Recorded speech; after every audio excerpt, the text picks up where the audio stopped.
أعوذ بالله من الشيطان الرجيم بسم الله الرحمن الرحيم السلام عليكم ورحمة الله تعالى وبركاته الفاتحة أعوذ بالله من الشيطان الرجيم بسم الله الرحمن الرحيم الحمد لله رب العالمين الرحمن الرحيم مالك يوم الدين إياك نعبد وإياك نستعين اهدنا الصراط المستقيم صراط الذين أنعمت عليهم غير المغضوب عليهم ولا الضالين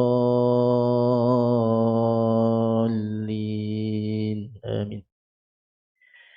بسم الله الرحمن الرحيم إن الحمد لله نحمده ونستعينه ونستغفره ونعوذ بالله من شرور أنفسنا ومن سيئات أعمالنا من يهده الله فلا مضل له ومن يضلل فلا هادي له أشهد أن لا إله إلا الله وأشهد أن محمدا عبده ورسوله سبحانك لا علم لنا إلا ما علمتنا إنك أنت العليم الحكيم ولا حول ولا قوة إلا بالله العلي العظيم اللهم افتح علينا حكمتك وانشر علينا من خزائن رحمتك يا أرحم الراحمين اللهم نور قلوبنا بنور هدايتك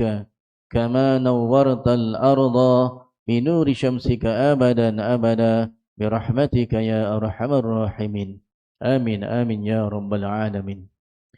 Yang dimuliakan pada barisan tuan-tuan imam, tuan-tuan Bilal, tuan-tuan Siak, tuan-tuan sedang hadirin hadirat, muslimin muslimat yang dirahmati Allah Subhanahu wa taala.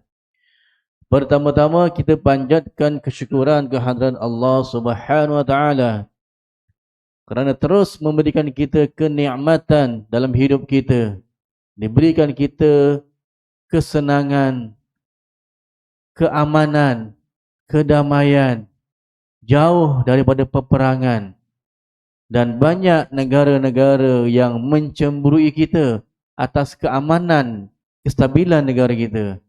Dan kita kena ingat pada ketika ini, saudara-saudara kita di Palestin sedang bergelut, sedang berperang dengan orang-orang Israel.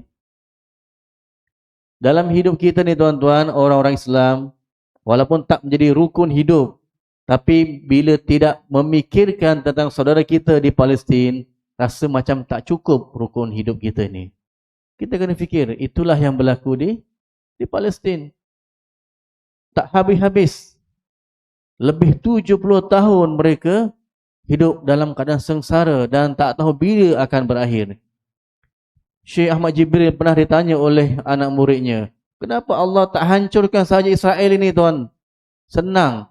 Kalau dulu kita ada kaum Ad, kaum Samud dan lain-lain kaum yang hebat-hebat yang Allah dah hapuskan di dunia ni. Tapi kenapa yang nama Israel ni Allah tak hapuskan? Duduk dibiar je kat situ. Mengganggu orang-orang Palestin. Apa jawab Syekh Ahmad Jibril? Mungkin inilah jalan untuk kita orang-orang Islam sekarang ini untuk masuk ke syurga. Kalau tak ada perkara yang berlaku sekarang ini, apa lagi orang Islam nak fikirkan? Sebab itulah kita kena sama-sama fikir. Tak dapat bantu secara material, secara fizikal, sekurang-kurangnya kita bantulah dalam keadaan doa yang kita telah buat pada minggu lepas. Dan sebenarnya terus berterusan tuan-tuan. Tak baca doa kun azilah, bacalah dalam doa-doa pas sembahyang. Ataupun paling kurang masa sujud terakhir tu, sujud lama sikit, doalah untuk Palestin. Ya Allah, ya Tuhanku, berilah kemenangan pada Palestin, Hamas, berilah kehancuran pada Israel. Sekurang-kurangnya ada saham kita di sana, doakan mereka di sana setiap hari. Bukan lama pun doa, sekejap aja. Itulah yang kita mampu nak buat. Kalau itu pun tak nak buat, apalah lagi yang kita boleh buat, tuan-tuan. Tapi ada orang kita ni malah nak fikir. Apa dah fikir orang Palestin, Israel, lantak kau lah. Kita hidup hanya sekali, nak enjoy. Sementara hidup masih ada peluang hidup ini. Dia duduk sibuk dengan dunianya je. Sibuk dengan dunia hiburan. Dia kata lagi daripada fikir perkara Israel Palestin, baik fikir dalam hal hiburan. Oh, sekarang tengah sibuk cerita Wan Ismail Golok kahwin dengan Lucy. Oh, itu yang dia lagi sibuk. Duk cerita, duk tengok FB tak habis-habis. Mula ditayangkan balik semua slot-slot pimai-pimai tang tu, ditengok semua. Nak melihat sejarah bagaimana mereka daripada hubungan lebih 30 tahun yang lalu dalam cerita itu, siarannya berjalan selama lebih 17 tahun dan beribu-ribu episod. Akhirnya pada minggu lepas mereka bernikah juga. Jadi juga. Ya, Wan Ismail Golok alias, bukan alias, nama sebenarnya Sabri Yunus dengan Lucy ataupun nama sekarangnya Ardini Angelin Tan. Oh, itu yang lagi suka. Ambil fikir ni seronok daripada fikir hal-hal yang berat-berat ni. Kita pun baca juga cerita. Alhamdulillah dapat masuk Islam. Mudah-mudahan membuka pintu hati kawan-kawan yang lain pula. Ramai lagi pelakon-pelakon Cina yang tak masuk Islam lagi. Sebelum ni dah masuk Louisa Chong dah masuk Islam. Yang sebelum tu ada lagi pelakon yang dah veteran, saya lupa namanya, dah masuk Islam. Mungkin lepas ni pula siapa pelakon-pelakon Cina? Tahu? Tak tahu. Ini pakcik ni tak tengok TV, ahli tasawuf, hari-hari mengaji. Mungkin lepas ni Nancy Fu ke, Alice Woon ke, ataupun tengah hangat dalam filem sekarang ni Elizabeth Tan. Kenal Elizabeth Tan? Yang cerita Abang Long Fadil tu, tak tengok. Alhamdulillah, bagus. Masya Allah. Hebat orang-orang Jalan Kambis ni. Ustaz pun tahu je. Ustaz baca surat khabar, tahulah. Lagi pun nama-nama Cina ni biasa. Sebab murid saya murid-murid Cina. Jadi dah terbiasa dengan nama-nama Cina ni. Jadi itulah. Maknanya kita kena dalam hidup kita fikirkan dan berilah bantuan kepada orang-orang yang berada dalam kesusahan, terutamanya sekarang ini ialah orang-orang Palestin. Wallahu a'lam, sekadar pembuka bicara pada malam ini. Baik, kita sambung kuliah kita pada malam ini.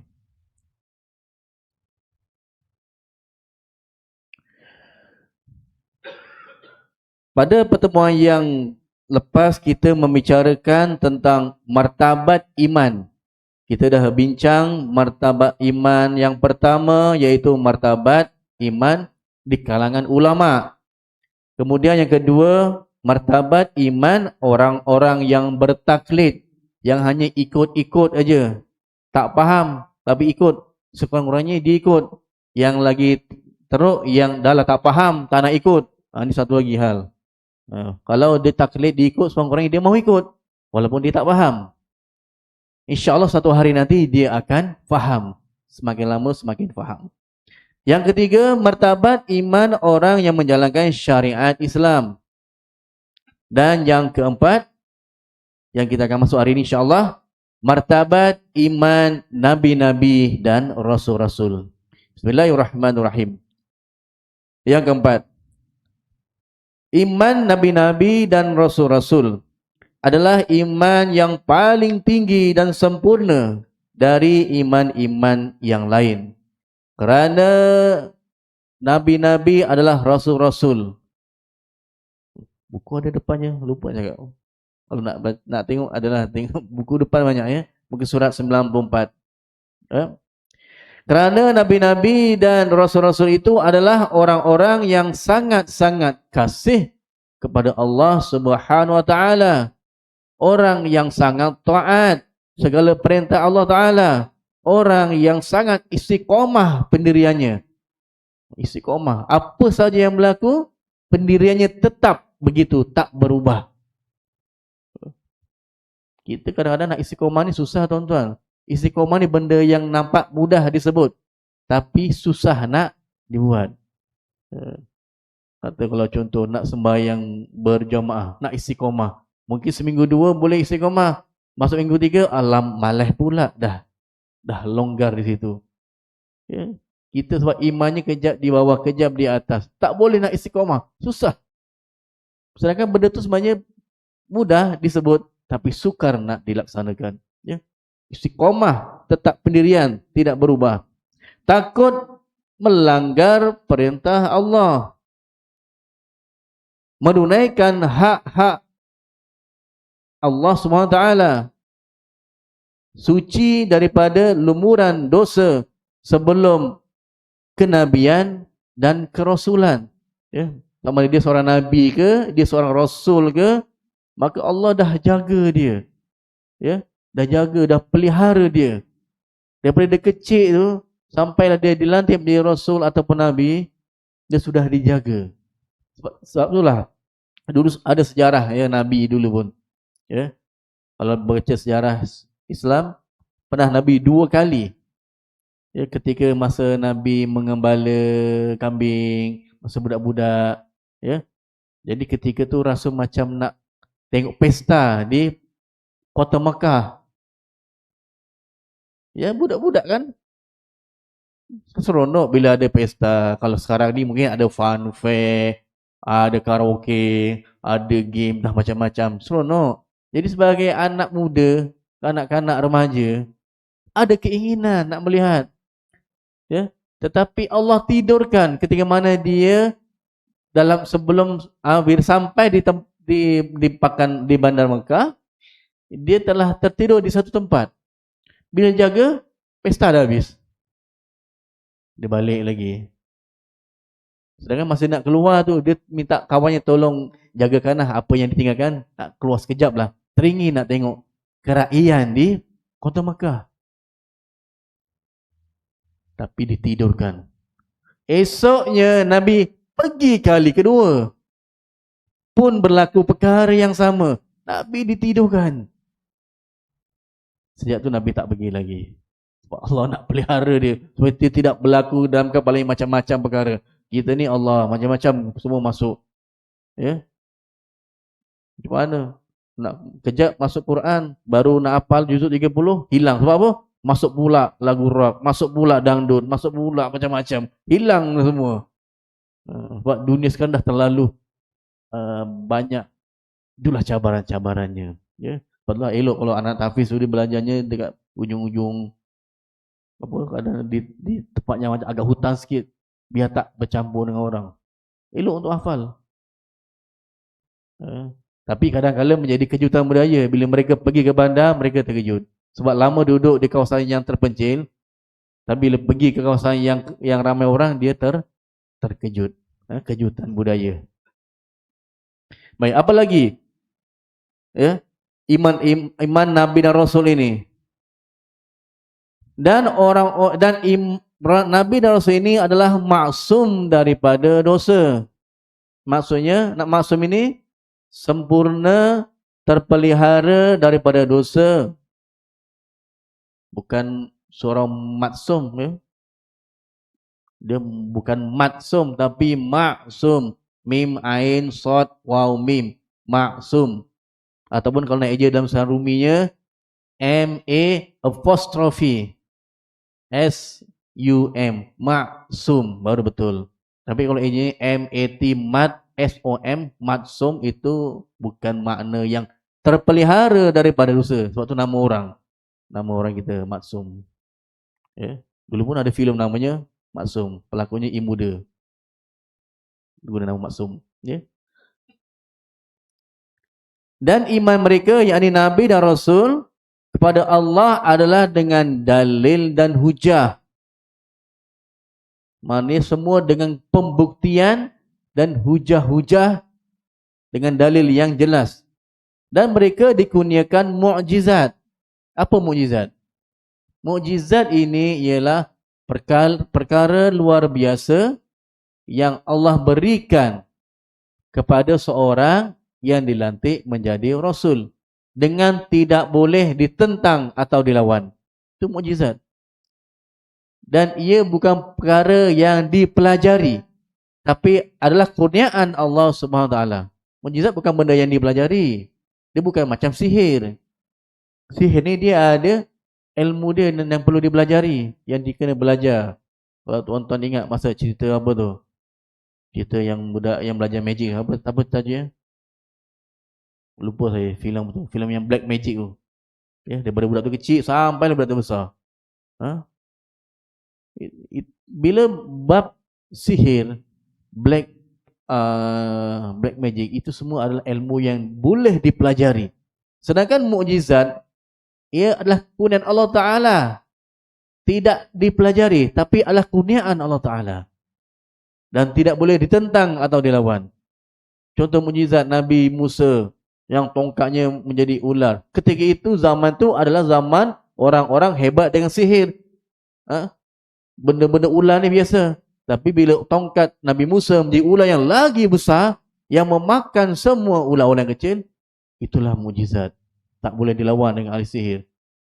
Begitu juga dengan tongkatnya yang diketuk di laut sehingga membelah lautan untuk Nabi Musa dan pengikutnya lari menyeberangi lautan ketika mana dikejar oleh tentera Fir'aun. Itu juga adalah mukjizat. Bukan benda ilmu yang dipelajari, belajar baca buku hafal, laut boleh terbelah.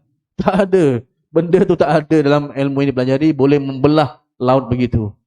Itu adalah perkara luar biasa yang namanya mukjizat. Dan adalah orang mukmin yang paling sempurna keimanannya. Kalau kita umat Nabi Muhammad sallallahu alaihi wasallam, maka Nabi kita lah orang yang paling sempurna imannya. Nabi lah orang yang paling baik akhlaknya. Nabi lah contoh yang terbaik yang kita kena ikut. Tak ada role model yang terbaik. Bahkan Quran itu Nabi dah tunjukkan dalam kehidupannya. Sebab tu bila sahabat tanya pada Aisyah, bagaimana akhlak Rasulullah? Apa jawab Aisyah? Akhlaquhu wal Quran. Akhlak Nabi Al-Quran. Kamu baca Al-Quran, faham Quran, itulah akhlak Nabi sallallahu alaihi wasallam. Betapa hebatnya Nabi. Ya.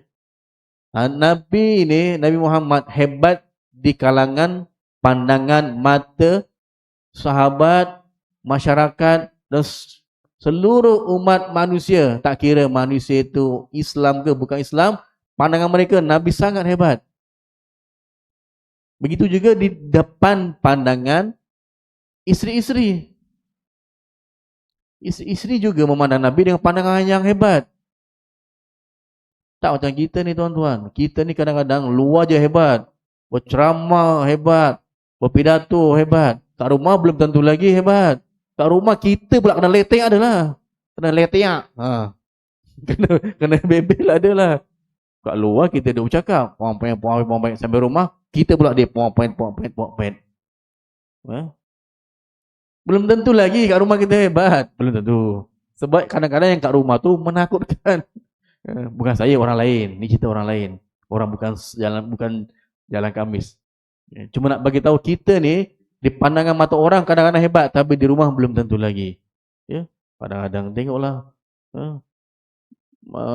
Mungkin korek hidung tak tentu tempat, kentut bersepah-sepah. Tidung berdengkur macam hancur rumah. Itu di rumah. Yang tahu hanya isteri kita saja yang tahu kita. Di luar, mungkin dia tengok hebat, macho, mantap. Tapi Nabi di hadapan manusia dan juga di hadapan isteri-isteri juga adalah pandangan yang hebat. Ya, itu kehebatan yang sebenar. Keimanan Nabi-Nabi dan Rasul-Rasul yang kedudukan imannya paling tinggi dari iman-iman yang lainnya ialah kerana Rasul-Rasul itu diutus oleh Allah ke alam dunia ini untuk menyampaikan berita yang menggembirakan nikmat syurga dan juga perkara yang menakutkan azab neraka. Nabi tak cerita yang syoknya. Nabi cerita juga perkara yang menakutkan supaya kita rasa gentar dan takut. Suatu perkara kena begitu tuan-tuan. Jangan hanya fikir yang okey saja. Fikir yang tak okeynya. Fikir yang buruknya. Fikir yang dahsyatnya. Supaya kita mengimbangkan.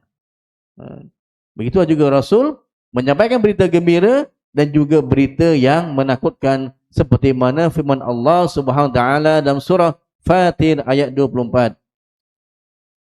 A'udzu billahi minasyaitonir rajim.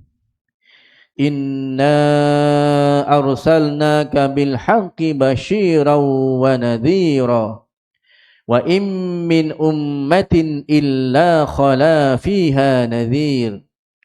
Sesungguhnya kami mengutusmu dengan agama yang benar sebagai pembawa berita gembira kepada orang-orang yang beriman dan pemberi amaran kepada orang-orang yang ingkar. Dan tidak ada suatu umat pun, melainkan telah ada dalam kalangan dahulu seorang Rasul pemberi ingatan dan amaran. Jadi tidak ada alasan kalau kita tidak menerima pengajaran-pengajaran yang baik daripada Nabi. Sebab Nabi dah ajar semua kepada kita. Tinggal kita nak ikut ataupun tidak. Dengan diberikan gambaran-gambaran nikmat dan juga siksaan dan azab yang Allah berikan kepada kita. Dan bila disebut tadi kan, martabat Nabi-Nabi dan Rasul-Rasul. Mungkin ada yang tertanya, apa beza Nabi dan Rasul? Dia ada sedikit perbezaan tuan-tuan. Ya. Bila sebut Nabi, Nabi ialah seorang lelaki yang diberikan Allah mukjizat, yang diberikan wahyu untuk diri sendiri. Ya. Nabi ini seorang lelaki yang Allah berikan wahyu hanya untuk dirinya sendiri.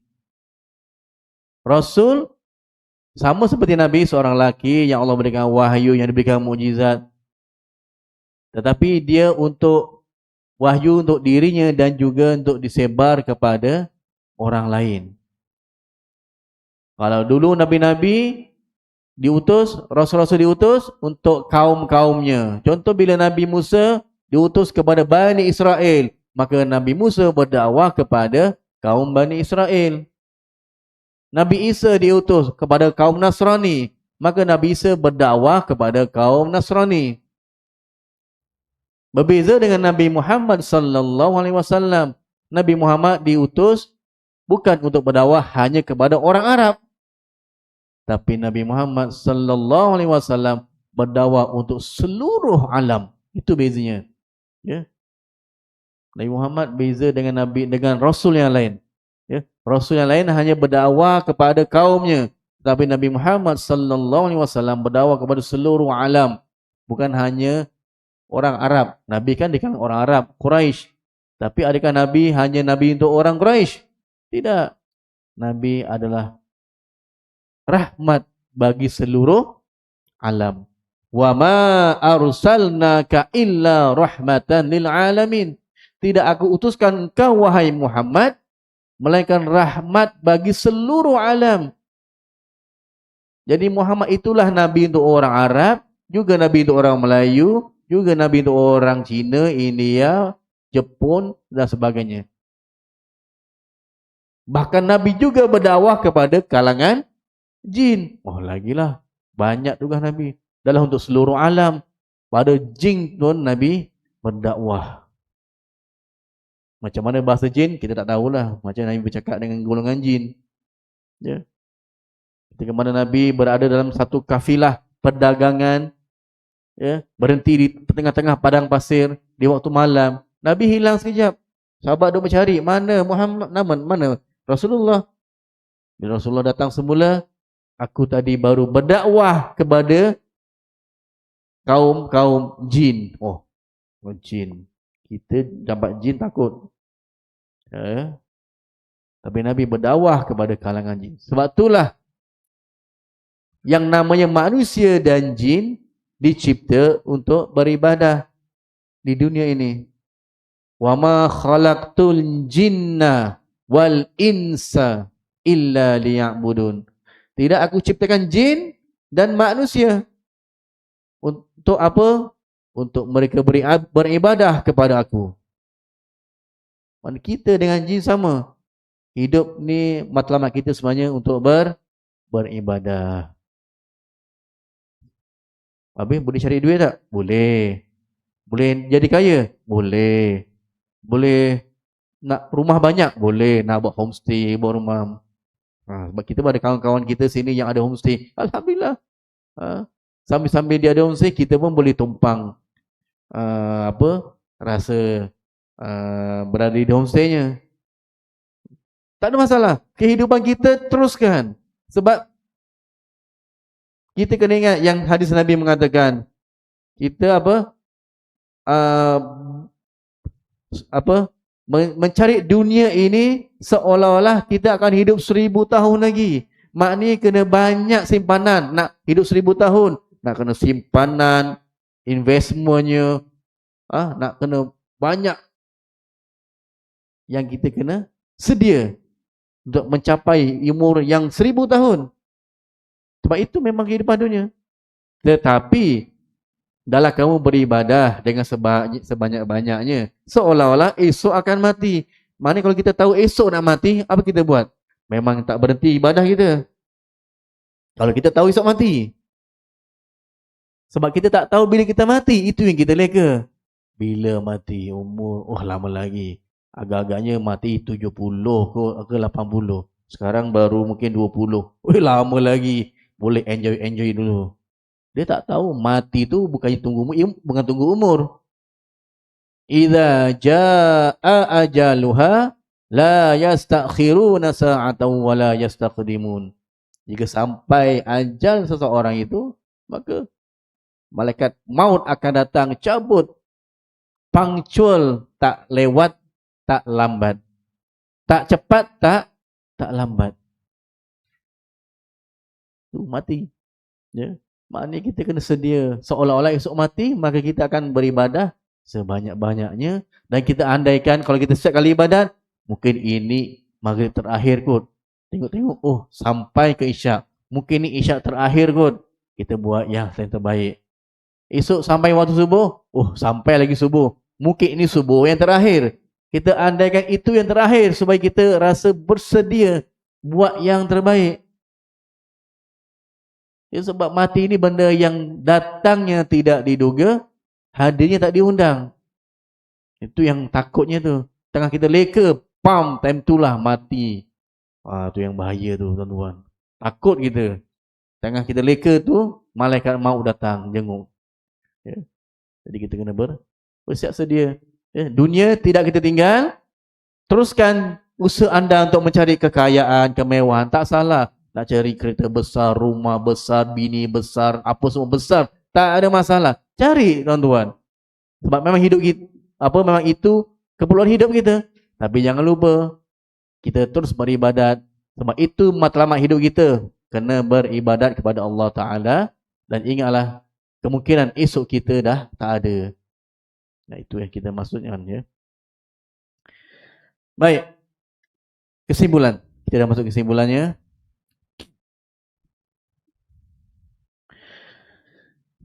Kesimpulan daripada perbincangan tajuk berkenaan dengan iman dan martabat-martabatnya, maka kesimpulannya yang pertama, mereka yang percaya kepada rukun iman bermakna mereka telah maklum, tahu, arif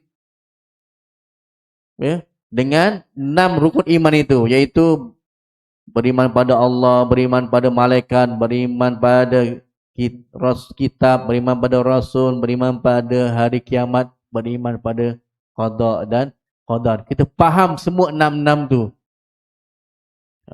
Ya, bukan hanya kadar tahu saja.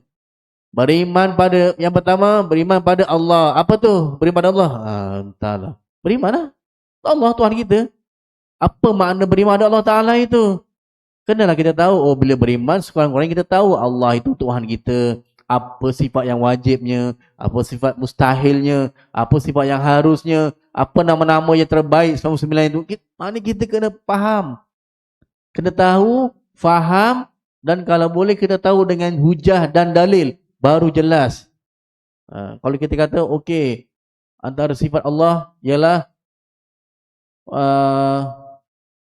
contohnya Allah itu wujud. Maka kena tahu wujud macam mana. Tak cuma wujud lah, wujud. Wujud tu ada lah. Yang ada macam mana? Mana kita kena faham, oh adanya itu Allah dengan tiada permulaan, tiada pengakhiran. Apa hujahnya? Wal awwalu wal akhiru. Itu ayat Quran. Macam mana tak ada hujung, tak ada awal? Tak masuk akal. Memang tak masuk akal. Kita berujarlah secara logik. Sedangkan telur pun dengan ayam pun tak tahu mana mula. Ya juga ya. Benda simple telur ayam pun tak selesai sampai sekarang. Mana mula dulu? Telur ke ayam? Telur, ayam, telur, ayam. Kalau telur, mula dulu, keluar pada mana? Keluar pada ayam. Oh, ayam dulu. Ayam tak akan muncul kalau dia belum keluar pada telur. Oh, telur dulu. Tak selesai. Benda simple, telur ayam pun tak selesai. Itu hukum logik kita boleh fikir. Benda simple pun tak boleh nak cari mana yang awal. Begitu juga dengan nombor. Apa nombor yang paling awal? Apa nombor paling akhir? Tak jumpa. Bukan kosong nombor paling awal. Bukan sejuta nombor paling akhir. Tapi ada nombor-nombor sebelum kosong tu ada juga. Apa yang paling awal? Tak boleh sebut. Apa yang paling akhir? Pun tak boleh sebut. Dalam matematik disebut infinity. Tak boleh nak sebut. Tak ada jumlah yang boleh dikatakan itu jumlah terakhir. Dan ini jumlah terawal. Tak ada. Jadi itu sebagai itu yang saya kata, kalau kata Allah tu wujud, faham dengan apa mana wujudnya, dan kita boleh berhujah dengan dalil akal kita boleh berhujah. Mana itu kita faham. Baru yang wujud. Nanti yang qidam pula, baqa' pula, benda yang sama. Kita kena faham maknanya, apa dalilnya, apa hujahnya, dan begitulah. Kalau kita faham sepenuhnya, baru kita mantap kefahaman, keyakinan dan keimanan kita kepada Allah Subhanahu wa ta'ala. Ya. Maknanya kita belajar dan mendalami dan memahami. Tetapi sekurang-kurangnya kalau peringkat awal, ya, mungkin dikatakan kita mula-mula bertaklid. Taklid itu memang tak baik. Sebab mengikut-ngikut tanpa ilmu, tanpa asas. Tapi dengan kita ikut, insya-Allah kita akan cuba belajar. Sikit-sikit kita faham. Mula-mula memang tak faham. Kenapa? Ikut-ikut dululah. Ikut. Lepas tu kenapa ya? Tanya sikit-sikit. Alhamdulillah. Jangan jadi orang yang dah tak faham. Tak tahu. Tak nak ikut. Degil. Melawan lagi. Ini yang kita yang tak naklah berlaku begini. Ya. Itu yang pertama. Yang kedua. Tinggal 3 minit. Saya baca yang keduanya ya. Orang-orang yang telah yakin, faham kepada Allah, maka keimanan mereka terbagi pada 4 martabat. Ya, iaitu iman, tadi sebut iman ulama, yang kedua martabat iman orang bertaklid, yang ketiga martabat iman orang yang menjalankan syariat Allah Taala, dan yang keempat martabat iman nabi-nabi dan rasul-rasul. Dan inilah yang keempat, inilah iman yang tertinggi, yang terbaik, yang kita kena cuba. Walaupun tak boleh ikut kita. Iman Nabi dan Rasul terus meningkat, tak turun. Iman kita ni macam roda. Kejap naik, kejap turun, kejap naik, kejap turun. Waktu turun kita cuba naikkan. Masa naik tu kadang-kadang nak maintain susah. Turun sikit, naik lagi, turun sikit. Gagahkan. Naik lagi, itu kita. Sebagai orang awam yang mungkin menghadapi kesukaran. Nak mengimbangi antara kekuatan iman dengan kehendak hawa nafsu kita. Lain Nabi dan Rasul, dia memang kuat terus berterusan, imannya tidak turun. Yang ketiga dan seterusnya ada sampai ke 9. InsyaAllah kita sambung pada kuliah yang akan datang. Ya, masa pun tak mengizinkan. Ya. Jadi alhamdulillah pada malam ini dapat kita bincang martabat iman Nabi dan Rasul sebagai iman yang terkuat, dan insyaAllah kita sambung kuliah ini pada hari yang sama, masa yang sama, bulan yang lain, bulan depan insyaAllah. Jadi untuk akhirnya saya mohon maaf atas kelemahan dalam menyampaikan kuliah pada malam ini, dan saya akhiri dengan bacaan tasbih kafarah dan surah Al-Asr. Subhanakallahumma wa bihamdi, subhanakallahumma wa bihamdika. Asyhadu an la ilaha illa anta astaghfiruka wa atubu ilaik. Bismillahirrahmanirrahim. Wal 'ashr.